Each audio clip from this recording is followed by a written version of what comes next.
Well, good morning. Delighted to start a new series with you about our principles and practices for entering this new era of our existence as a species, as Homo spiritus or Homo globulus. How do we choose to live? So that would be the conscious dying is the name that I use to describe this way of living. So let's look at some of the principles. The basic fundamental idea is that we have learned now to identify with our energy body, with our energetic function as the meaning, the purpose of our lives. We recognize that the physical body and the mental, emotional person that we have is simply our communication device so that we might manifest this kingdom of heaven in the space-time world with other bodies and persons, okay? But it's not who or what we are, okay? Just like I'm not my car. I don't identify myself as a car. I'm not my body. I'm not my person. Hence, one of the very first practices that we encourage is to give a name to this new self. Okay, my body was born a little boy, was named Buzzy. My person, as it developed, I chose to use my formal name, Louis Jr. And now, as I've fully accepted my evolutionary thrust into this new earth, I use the name Sun King to describe this energetic body and function. Okay, and again, it's very important that we're speaking in an energy language, so the name should reflect this energetic relationship in some way. Okay, it's not a thing, it's a function, okay? As I give myself over to be used as this device for expression from the unmanifested, from the timeless realm into this world, again, this defines my activity. This describes my day. This describes my life, okay? So we look at some of the basic principles that arise. Okay, we use this phrase that new earth arises from stillness. Remember, oasis, oneness arising from stillness, inspiring simplicity. A new earth arises from stillness, the point where the timeless realm intersects with the space-time world. So this is very fundamental that we explore and define this intersection, okay, where the timeless realm intersects, meets with the space-time world. Okay, this actually is a definition of you. Okay, you are the intersection. Your energy body is the portal, is the doorway, is the bridge. Okay, so there is this amazing experience, right, which I call the oasis experience, where you directly experience this intersection. How is it? What is the experience of time and timelessness merging?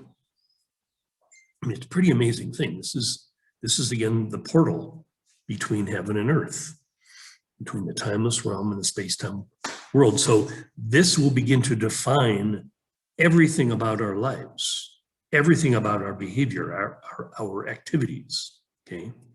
Because representing the timeless realm as we do, our whole relationship with time, for example, changes, okay?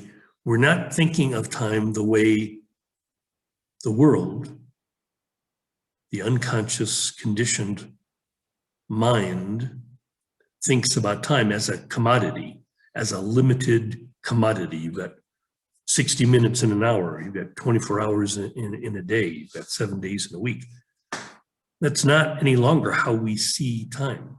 We see time as this infinite expanse, okay? Because we're developing a relationship with eternity. Because of that, our lives, our life experience becomes vast, without limit. So, for example, it's very easy, if your experience of time is so vast, to be infinitely patient. Okay, there's a great line from A Course in Miracles that says, it's only infinite patience that delivers immediate results. Okay, this is the whole key to manifestation. That we have the ability to manifest paradise, to manifest infinite power, beauty, love, I mean, all of these attributes, because we have access to infinity. We have access to eternity. We're representing. We are the expression of eternity. So it radically changes the way that we think about time, and in a similar way, space. We're no longer in any way a victim of limitation, a victim of scarcity.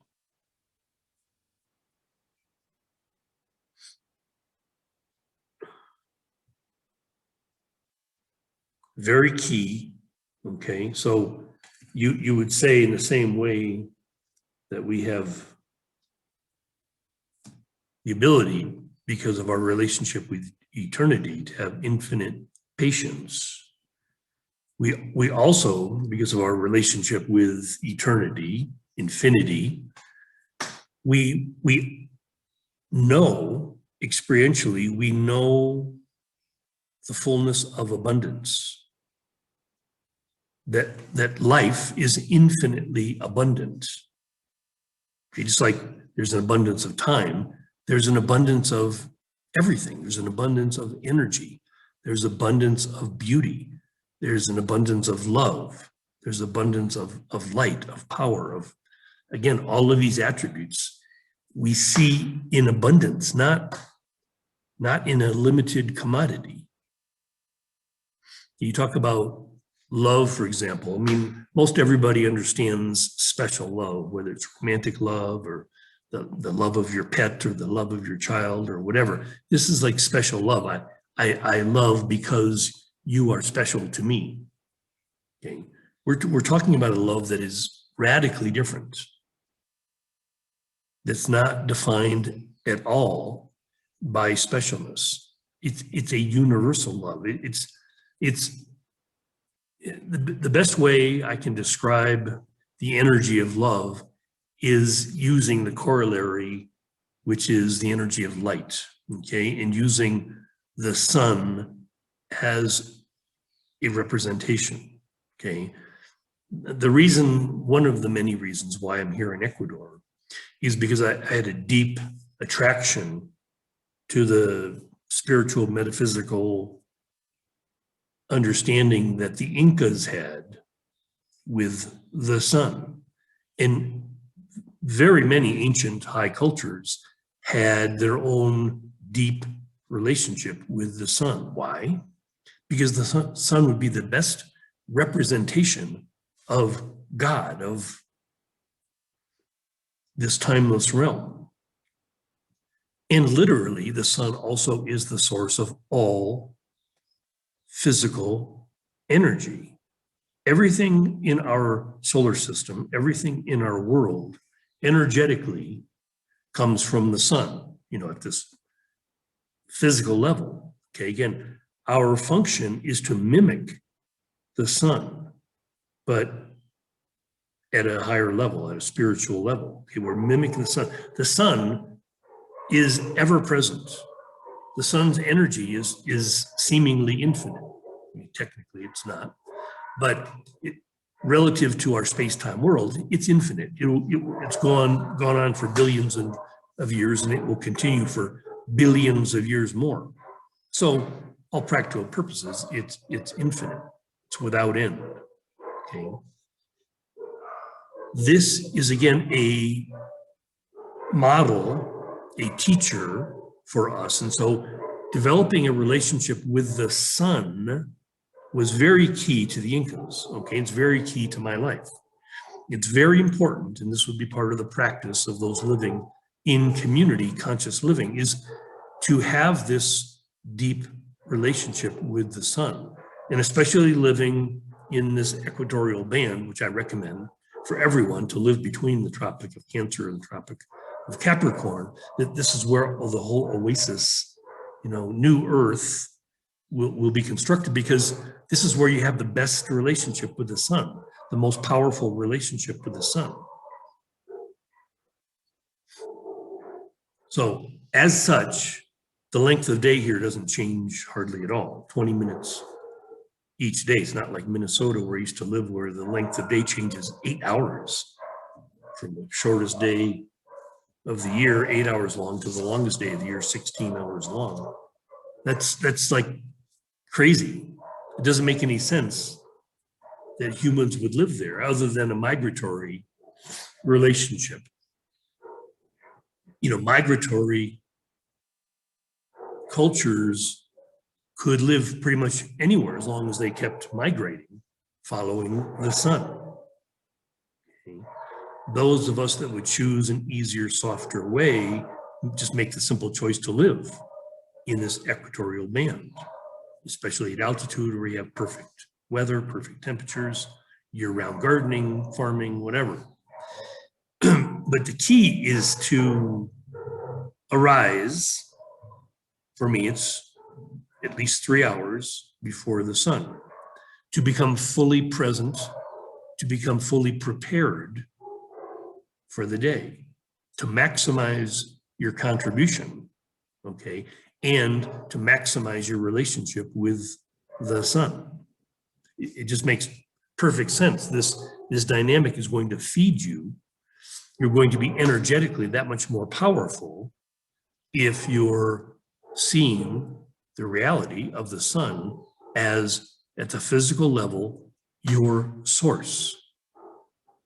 The food you eat, everything, the oxygen that you breathe, everything is coming from the sun, and green plants. Okay, so here's the flip side of that, our relationship with nature.